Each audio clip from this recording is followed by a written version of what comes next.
та нар бас мэдчихэж байгаа шүү дээ. Ялангуяа сэтгүүлч нар бол маш сайн мэдэрч байгаа. Энэ дотор хин хаагуур гүйлдээд байна, яагаад байна, хин юмны үнэр авчаад те хин хаана яаж яриад яваад байна. Маш тодорхой мэдж байгаа. Тэгэхээр зэрэг одоо яа гэх үү? Тэгээ одоо сэтгүүлч ч гэсэн бас амьдрах ёстой. Редакц ч гэсэн бас те ажиллах ёстой. Тэгэхээр одоо маш олон хүчин зүйлүүд байдгийм байна. Тэгээ миний хувьд бол ёстой нөгөө эднэрийн аль ч талд нь байхгүй гишүүний хувьд бол ёстой нэг дур зоргоороо хилж авч болж гин бүр болохгүй бол буусан ч бас болж гин. Тэ надад бол энд ерөөсөө айж имээгээд те энэ судлаас буучих вэ? Тэгвэл одоо яана гээл нэг буучвал одоо хийх ажилгүй ингээл те хохимоо амтаа ингээд одоо төр усгүйгээр амьдрчихгүй юм шиг тийм айц бол надад байхгүй. Тэгэхээр нэг зүйлийг бас манай монголчууд маш сайн ойлгоосай. Монгол улсыг ер нь бол гадаад хүчин зүйлээс маш сайн удирдах шүү. Тэрийг бас аюу сайн ойлгоосай. Гадаадын одоо энэ хүчин зүйл гэж байгаа нь ядчил одоо гадаадаас энэ сошиал багийг те энэ сошиал механизмыг маш сайн ажилуулж чадчихээн. Иргэд олон нийтийг андашгүй би энэ сошиал дээр өөрөө баг эксперт болтлоо. Одоо энэ сошиалыг монголчуудыг сошиал гэж мэддэггүй байхад би энэ сошиалыг өөрөө ингээд маш одоо те хамгийн төрүүлж хамгийн анхдагч болж ингэж ажилуулж исэн үед би маш сайн мэддэг. Өнөөдөр Монголд тийм ээ одоо 20 эдэн настай залуучууд 100 найзтай одоо тийм үү нэг 90 эдэн найзтай байна гэж хизэж байхгүй. Айл үшээ тэд нар те одоо дор хаяж 5 жилийн хөтөлбөртөнд хэдэн мянган найзтай болж болох. Тэгэхээр энэ social troll аккаунтууд яаж дайрж байгаагаас те үнэхээр маш амархан одоо бүхнийг ингээ мэдэрч уншиж болдог болсон. Тэгэхээр энийг бас үнэхээр мэдгүй байгаа иргэд олон нийт маань засаг төрж юу болоод байгаа юм бэ? Би бол бас ер нь нэг жоохон зарим нэгэн зүйлийг одоо мэдэрч бас хардчихсан. Гэхдээ ер нь бол үний юм байна. Тийм одоо тэгээд явах уу?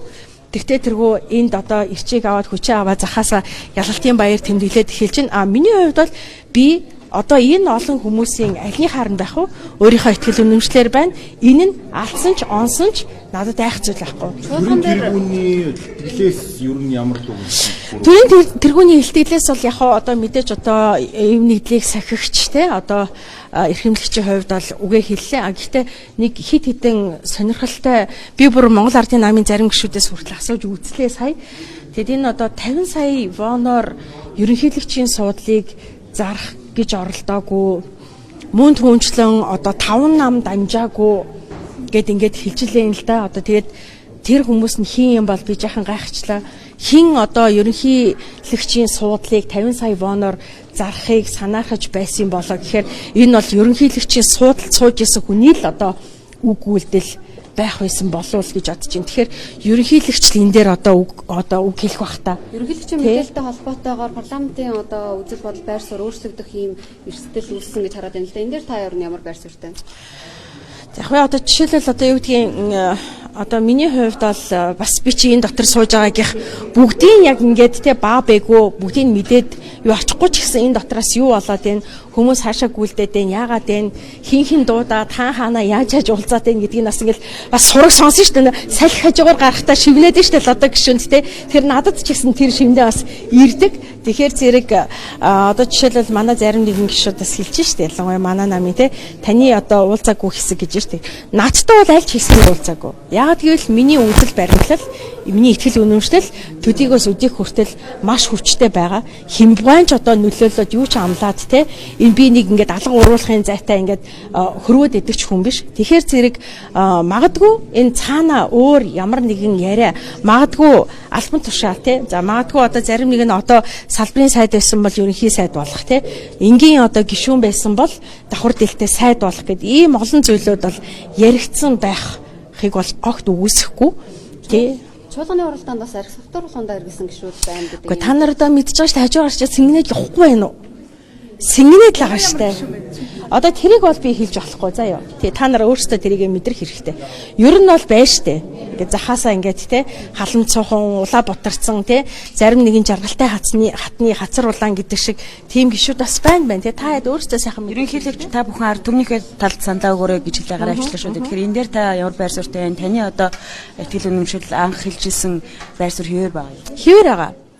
Ерөнхийлөгчийн хэлж байгаа ард түмэн бол нийтийг бол хэлж байгаа. Гэхдээ миний мэдэрч байгаагийн хувьд бол надад бас намайг дэмждэг яг органик те үнэхэрийн бодит нэр нүртэйгээ ил байдаг одоо иргэд бас байгаа. Тэгэхээр би бол тэр хүмүүсийг бас мэдэрч байгаа. Тэгэхээр зэрэг яг хэнийг ард түмэн бэ гэдэг асуудал одоо эргэлзээтэй болчихж байгаа байхгүй.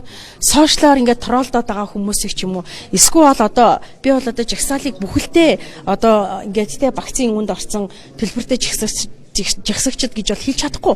А би ч гэсэн үеийн үед энд зөндөө олон жагсаалт ирж зогсоол орилол явдаг байсан. Дараа нь хин нэг нь одоо тузын дарга болцсон, эсвэл нэг дарга болцсон, эсвэл нэг мөнгө авцсан. Тэгэл бид нар хоосон л гэртээ буцдаг. Тэгэхээр яг тэр жишгээр өнөөдөр хоосон ирээд ихтгэл үнэмшлэрээ ирээд хоосон буцаж байгаа хүмүүс байгаа бол зарим нэгэн одоо ажил албан тушаал байна уу, мөнгө байна уу, ялаа наймаалцсан байна уу, тэр нь хэсэг хугацааны дараа тод болно. Үнэн гэдэг чинь цаг хугацаанд л батлагддаг зүйл шүү дээ. Тэгэхээр одоо бүгдээрээ хүлээж харахаас өөр ялтай.